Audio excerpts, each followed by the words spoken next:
I'm standing on the slopes of the Naphtali Mountains in northern Israel at Kibbutz Menara, which looks out over the Galilee and sits right by the Lebanese border. You can see it right here, a few hundred meters. On October 8, 2023, when Hezbollah joined Hamas and Iran in their mission to try to destroy the state of Israel, firing missiles, rockets, and drones across the northern border, Menara, the closest kibbutz to Lebanon, was hit the hardest. Homes were destroyed, community buildings were left in ruins, and nearly 90% of the kibbutz was damaged. For their safety, residents were evacuated, leaving behind a silent, empty community that was once filled with life. The ceasefire on November 27 has brought a chance for a new beginning. But the big question remains, will the people come back to live here and rebuild this community? Will the ceasefire last? And can Menara ever go back to being the peaceful, pastoral home that it was once? I'm Yair Pinto, and this is My State, a program about current events, my belief in God, and my journey in the Holy Land. And today, we're checking out the situation on the border with Lebanon. For the first time after the ceasefire agreement with Hezbollah and all the terrorist elements that were attacking Israel. Mati and I are traveling up to Menara to meet Noam, a resident of Menara, who leads the kibbutz's security team. It's like 9:15 here, and we reached Menara. We're right on the border with Lebanon. Mati is already starting to talk to the team here. Of this guy guarding us here. It's actually a door that if the terrorists see us, they think it's an actual IDF soldier, and then they fire at it instead of at the real soldiers that are guarding here. Yair and I and our team are here in Menara. This is one of the communities hit hardest by Hezbollah rockets. And the story here is unique in the sense that it's private homes that were systematically over an entire year targeted. No, tell us what happened here on October 8th. Because the war starts in the south on the 7th of October 2023. Then Hezbollah joins into the party the very next day. Yeah, what happens in this community? We realized on 8 in the morning, on 8 o'clock, 9 o'clock, that we're afraid to stay in the kibbutz. And we sent everybody out from the kibbutz. We asked them to put a plastic bag on the door that it will make us easy to know that they left the house. And I don't need to take care if someone stay in the house. And that's it.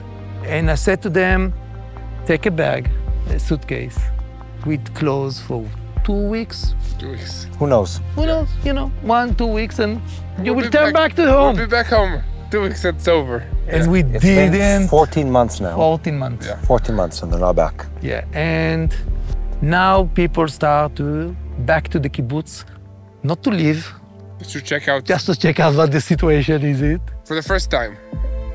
Most of them on the first time. Kibbutz Menara was established in 1943 during the pre-state era by pioneers committed to building a strong Jewish presence in the rugged hills of northern Israel, positioned on the Naphtali Ridge overlooking northern Israel and southern Lebanon. Its strategic location has made it a key asset for the Israeli Defense Forces. And over the years, Menara has served as a critical outpost for monitoring and defending Israel's northern frontier, especially during conflicts with Lebanon, which is right here. Its high vantage point has been used for surveillance and military operations, making it both a thriving community and a crucial part of Israel's security infrastructure. Before the war, Kibbutz Menara was home to about 600 residents, a vibrant and close-knit community built on shared values, hard work, and a deep connection to the stunning landscape around them. Life revolved around agriculture, tourism, and communal living, with families residing in modest but well-kept homes. Children played freely in the open spaces, and neighbors were more like extended family, coming together for meals in the dining hall of this kibbutz. Menara was a peaceful and breathtaking place until Hezbollah unleashed its fury on the northern border, transforming the idyllic kibbutz into a war zone. So let's go to the first site. It's a house that it's from anti-tank missile. When you go out and you look on the house from outside, it doesn't look like how much it's damaged, because most of the house in Menara, it's built from cement. Oh, we've seen this also in other places, Kiryat Shmona and other places. Yeah. Hole this big in the wall, but the house inside the house is entirely burnt. Yeah. This is where the missile came in? Yeah. It's burned the house completely, as you can see. And most of the missile that we got from that village. Actually, the Hezbollah terrorists sit there and send the missile from there all the time. So I want to explain this to the people watching at home. Places like this, where Hezbollah had a direct line of sight into what was happening, where they just systematically, more than a year, you will see, destroy houses. This is not a military base, and this is a civilian community, and they systematically and intentionally destroy the houses of the community. Yeah, so exactly. There would be nowhere to go back to. No one's coming back to live in this house. Yeah. This house needs to be ruined and rebuilt. This is glass. So the fire burnt in this place so hot that the glass melted. Over the course of the weeks, relentless missiles, rockets, and drones attack destroyed 86 of the kibbutz's 155 homes, leaving them uninhabitable. The communal dining hall, once the heart of the community, was reduced to rubble, and the nursery school, where children once laughed and learned, was severely damaged. Menara's agricultural fields, the backbone of its economy, was scattered by rocket fire, with equipment destroyed and crops left unattended. Families were forced to flee for their safety, leaving behind their homes, livelihoods, and a way of life that had thrived for generations. During the war, the IDF established a significant presence in Kibbutz Menara, using its strategic location as a critical outpost for monitoring and defending the northern border. While the IDF's presence was vital for national security, it further underscored the transformation of Menara from a peaceful community into a military stronghold amidst the ongoing conflict. Guys, if you like what we do, please subscribe so that you'll never miss an episode of My State Boots on the Ground or In Our Neighborhood, and also our podcast. And remember, sharing the truth is one of the greatest ways that you can support Israel. We want you to share the truth, know it, and pray for the peace of Jerusalem. So now we arrived to the south side of the kibbutz. We stand here on the south side of the kibbutz. Looking into the Lebanon. Village of Lebanon. It's called Misa Jabal. Is it correct to understand that every house that could have been hit by Hezbollah was hit by Hezbollah? Exactly. So every house that they see, basically. Every house that is visible to them, because the only houses that weren't hit are the ones that are hidden from Hezbollah. Exactly. And all the damage is from direct missile. Yeah. That's the point. No, and let's establish what happened here. Hezbollah fighters sit in a village, and for months what they do is target civilian homes in Israel. Yeah. Again and again and again, and no one's living in them. And just for one reason. Menara, it's a symbol for all the north, and for them it was a symbol for damage. And for them, I think, they thought that maybe we will not turn back. They hit a house, not more than a cement. I see what you So it's terrible from one way, and on the other way it's... We'll be back. Look at that. You see, there are two entry holes over there. Two missiles that went through the window. Menara built from cement. So what they did, they tried to send all the missiles to the windows. Yeah. To get the maximum damage in the house. Yeah. Not on the wall. Look at that building. Look on this one, on the other one. Yeah. This one also get some missile and burn for 2 days. You can see from the outside of the building peeling, you can see that the inside of the building burned so hot, So hot that, it caused the materials to start separating. Look on that car. You see the aluminum on the other side of the car? It's melted. Melt. Yeah. It's a car of someone that born in the kibbutz, live all his life on the kibbutz. That's his house over there that burned.